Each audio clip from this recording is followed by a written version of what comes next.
Hey guys, today we are going to learn about the fundamental rights, which is an important topic not for exam but also for in a real life.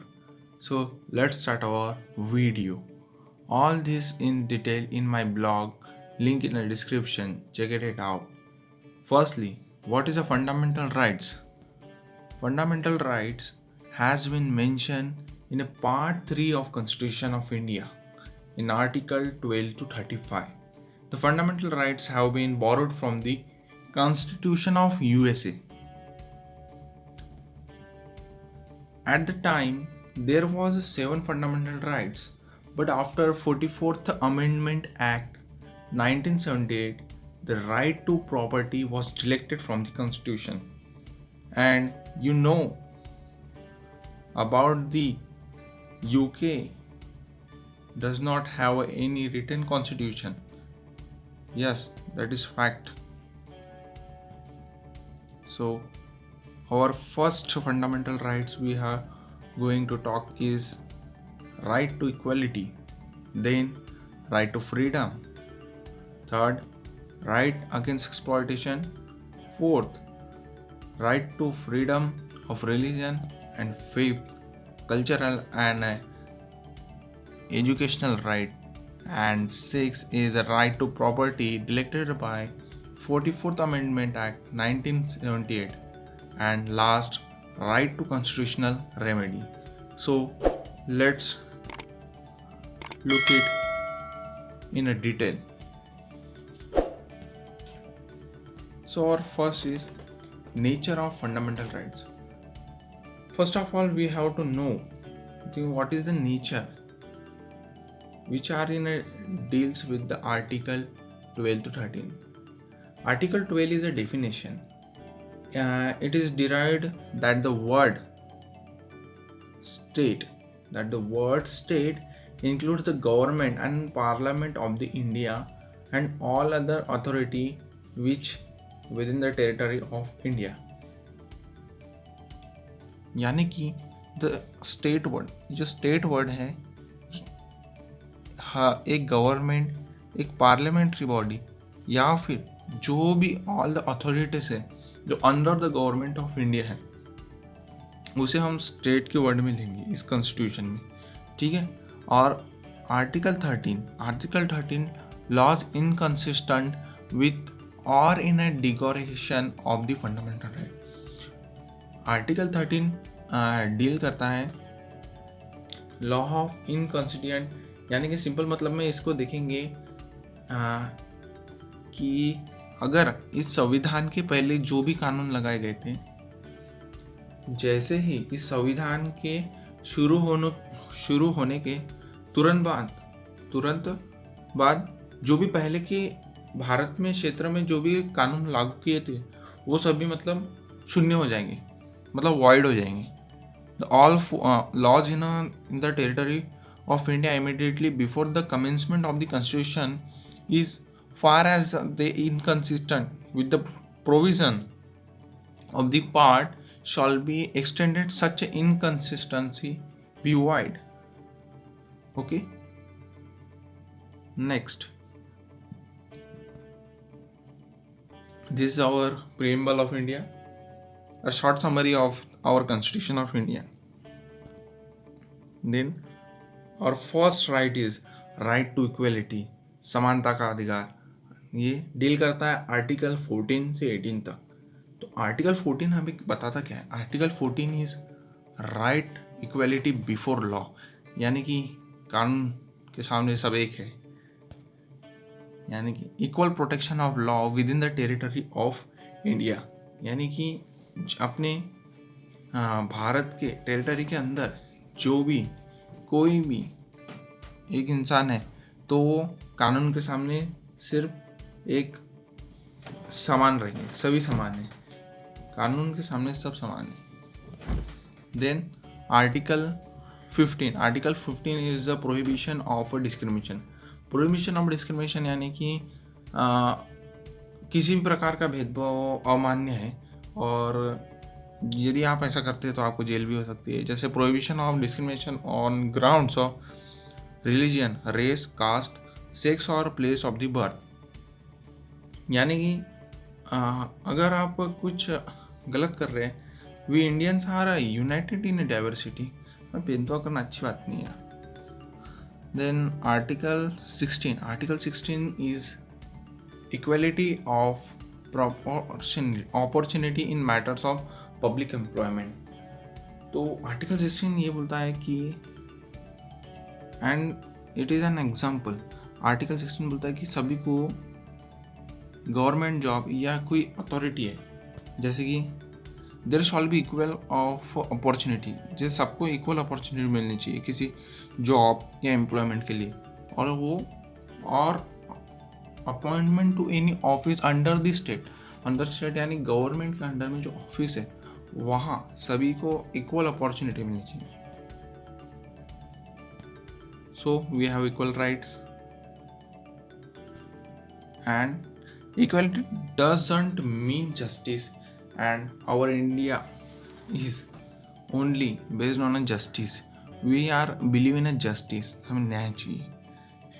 This is an equality and this is an justice, and we have to prohibit of the discrimination and equal employment opportunity. Next, Article 17. Article 17 deals with the abolition of untouchability. Abolition of untouchability यानी कि अछूतता का उन्मूलन, यानी कि हमें अछूतता मतलब दूर करनी है, मतलब ये मानना नहीं। Untouchability shawl B offence punishable in accordance with law. यानी कि अनटचेबिलिटी जो है, अगर आप ऐसा करते हुए किसी को दिखते हैं तो आपको कानूनी तौर पर आपको सजा दी जाएंगी। Then article 18 is abolition of title, यानी कि किसी भी प्रकार का टाइटल, आप टाइटल समझते हैं ना मिस्टर, नो टाइटल, यानी कि टाइटल कर्नल, ये जो है नॉट बीइंग अ मिलिट्री और academic distinction shawl B conferred by the state. यानी कि आप टाइटल रख सकते अदर, जैसे कि एक एग्जांपल लेते हैं, अगर आप एक राजा है जैसे आपको कुंवर शाह या कोई महाराणा बोल रहे, तो this title shall be abolished and this is if you are army or your academic distinction student, you are bright student and you get like colonel, captain, this is you have earn, आपने ये सब earn किया है, ये title आप रख सकते हैं। लेकिन आप किसी भी प्रकार से किसी foreign state, no citizen of India shall accept any title from any foreign state. यानी कि आपको किसी भी बाहरी देश, टेरिटरी ऑफ इंडिया के बाहर से कोई भी टाइटल नहीं लेना है, जैसे वाइसरॉय, जॉर्जियन, ये सब टाइटल आप नहीं ले सकते। ये आर्टिकल 18 के हिसाब से एबॉलिशन ऑफ टाइटल्स है। क्या सभी को समान माना गया है? अगर आप कोई टाइटल लेते तो आप अपनी मेहनत से, जैसे पहले से दिया हुआ नहीं चाहिए। So untouchability and abolition of titles. And our second right is right to freedom. Right to freedom is deals in article 19 to 22.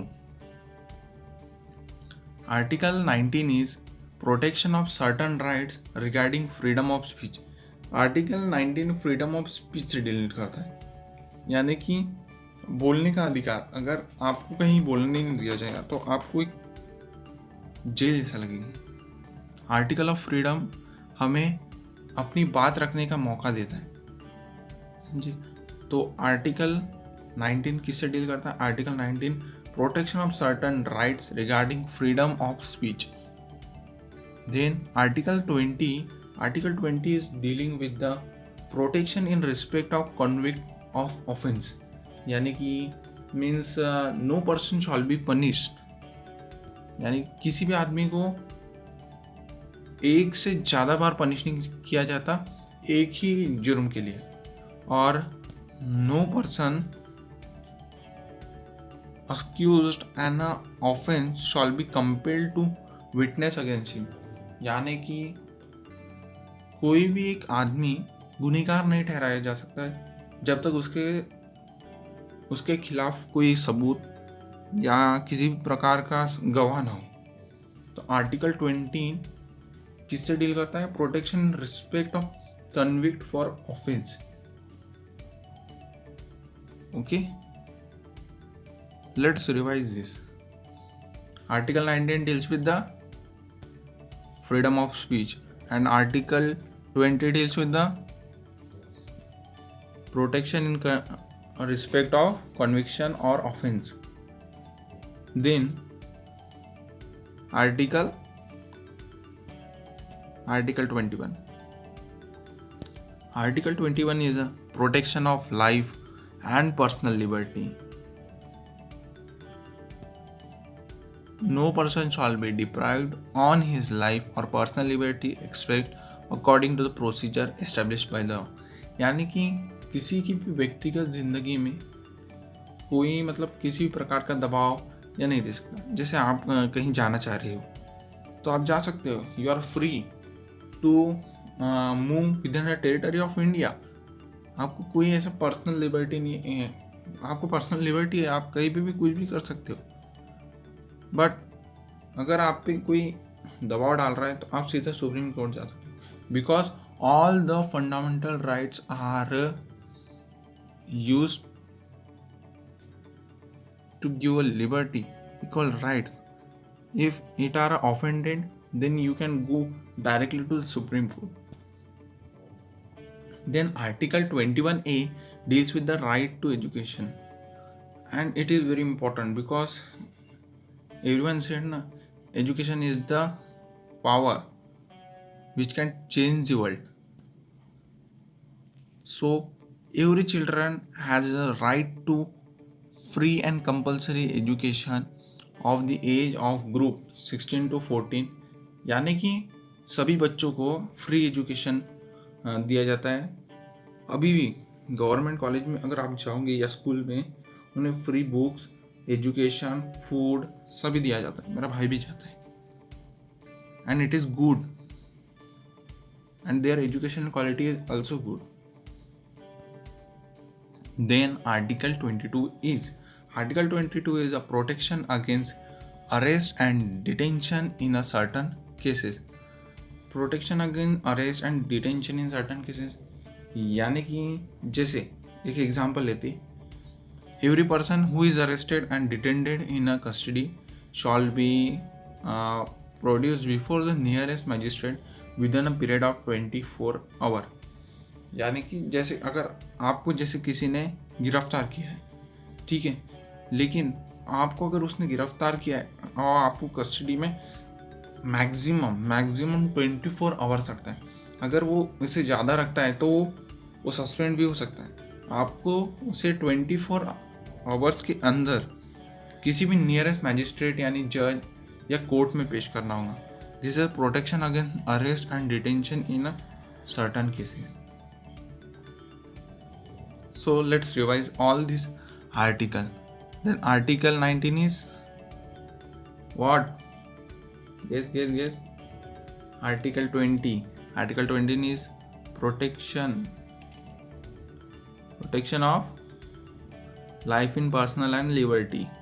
Then second, right to education. And Article 22 is protection against arrest and detention in certain cases. Then our third right is right against exploitation.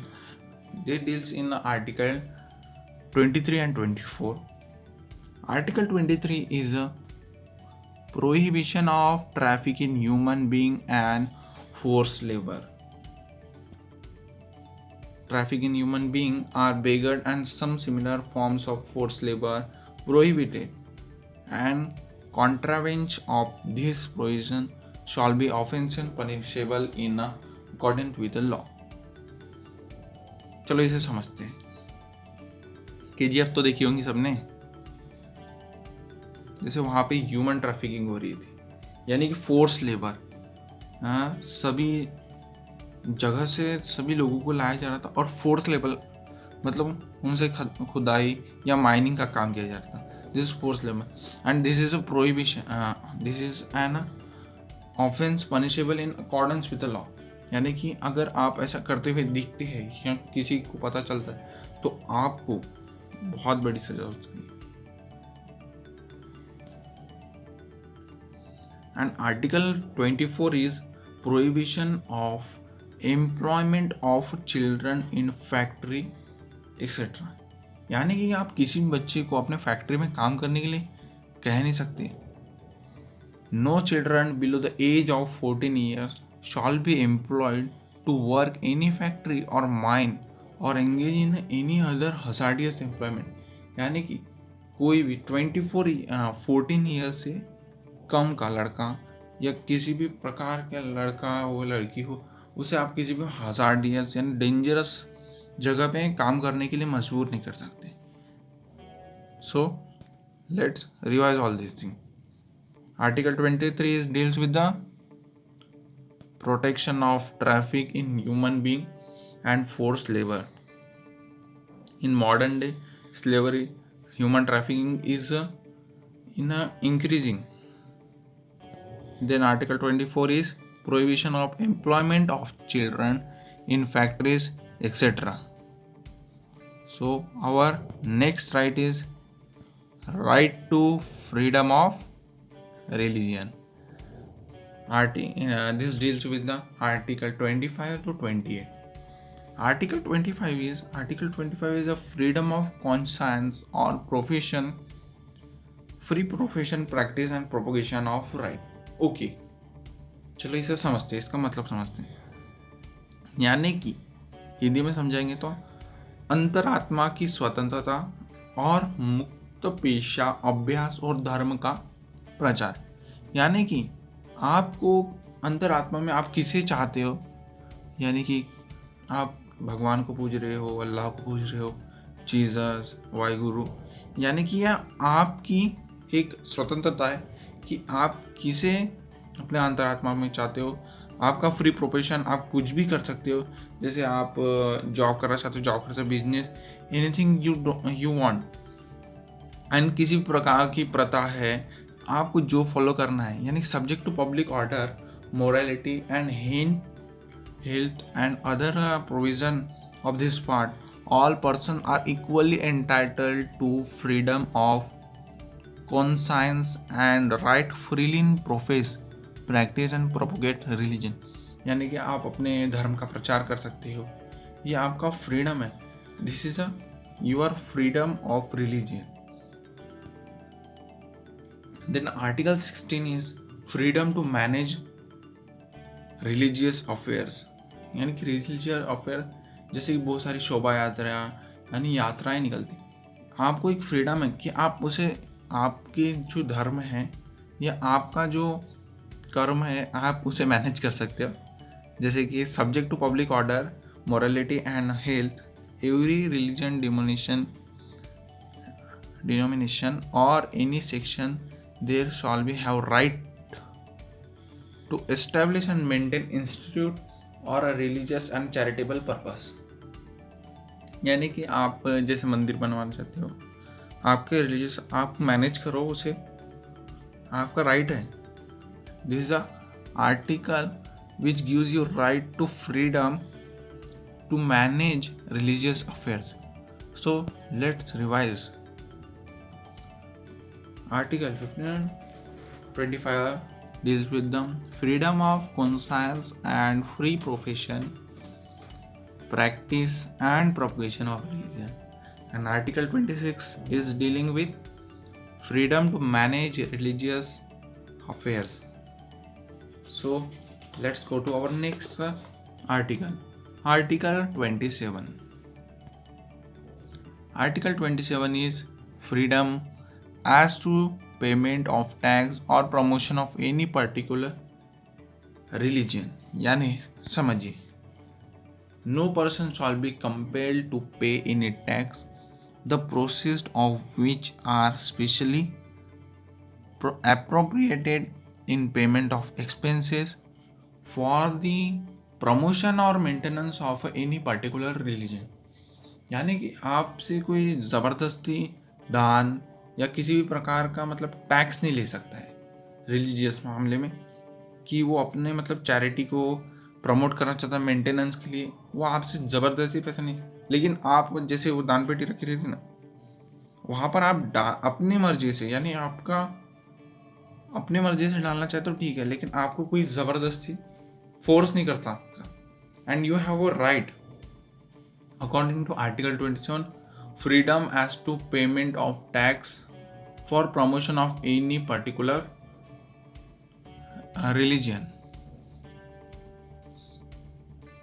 Then article 28 is freedom as to attend at a religious instructions or religious worship in certain educational or institution।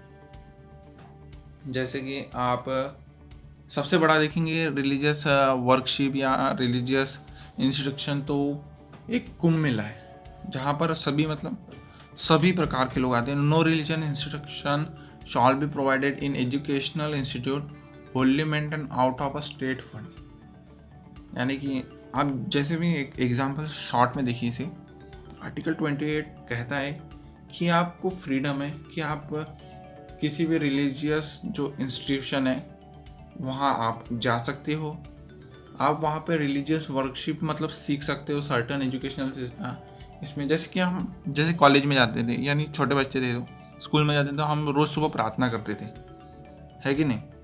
कहीं पे कोई अगर Christian जैसे Saint George है, वहाँ पे मतलब Jesus की वर्कशिप करने कहते होंगे, और किसी मतलब ऐसे मुस्लिम इसमें जाते होंगे तो वहाँ पर उनकी रिलीजियस एक्टिविटी सिखाते होंगे। तो वही let's revise all this thing with email. Article 27 is freedom as to freedom of religion, and article 28 is freedom to manage educational institute। देख रहे हैं आप सब बच्चे मतलब रोज सुबह प्रार्थना कर रहे हैं, तो आर्टिकल 28 इसी से डील करता है। देन अवर लास्ट सेकंड मतलब right, cultural and educational right. Cultural and educational right is dealing with article 29 and 30। Article 29 is protection of interest of minority. यानी क्या, अभी आप देखिए, any section of citizen reside in a territory of India or any part of their and distinct language, script or culture or in own shall have the right to conserve the same। जैसे article 29 को समझेगी, जैसे कि किसी की भाषा है या किसी भी प्रकार की स्क्रिप्ट रहती है जो मतलब माइनॉरिटी है, जो बहुत सब ख़त्म होते आ रही, उन्हें उन स्क्रिप्ट उन लैंग्वेज, यानी कि जैसे कि हम अलग अलग भाषा लेते, पंजाबी तेलुगु ये सब, इन्हें मतलब सभी को एक हक है कि वो अपने स्क्रिप्ट्स हैं या उनकी जो भी कल्चरल एक्टिविटीज़ है वो उसे कंजर्व कर सकते हैं। This gives a right in article 29 to protection of interest of minority, and article 30 is dealing with the right of minority. Right of minority समझेंगे तो right of minority to establish and administrate educational institute. यानी कि कोई भी minority है उसे हक है कि वो अपनी जो कल्चर है वो अपने स्कूल में उन्हें प्रोपोगेट यानी प्रोस्पेक्ट कर सकते, यानी बढ़ा सकते। All minority whether based on a religious or a language shall have to right to establish an administrative institution of their choice। यानी कि वो एक इंस्टीट्यूट खोल सकते हैं, वहाँ अपना धार्मिक ज्ञान, यानी कि किसी भी प्रकार का रिलीजियस इंस्टीट्यूशन है वो खोल के वो अपने धर्म या किसी भी प्रकार का प्रमोशन कर सकते हैं।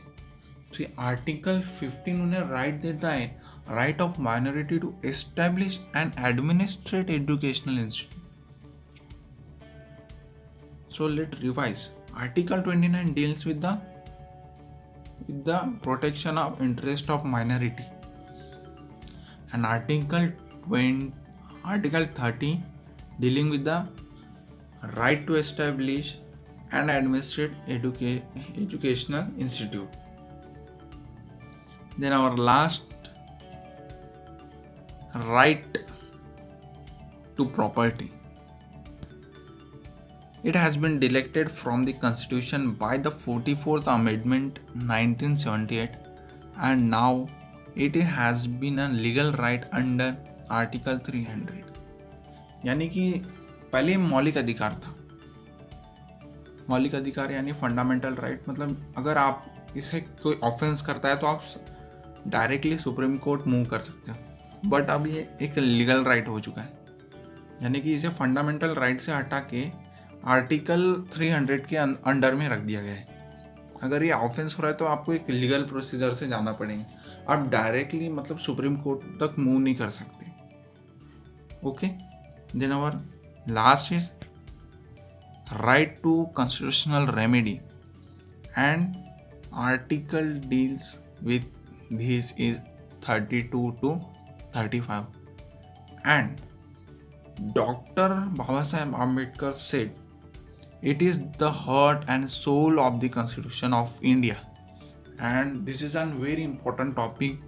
So I want to be continued in this next video. I hope you learn something new. Don't forget to subscribe for such interesting video. Thanks for watching.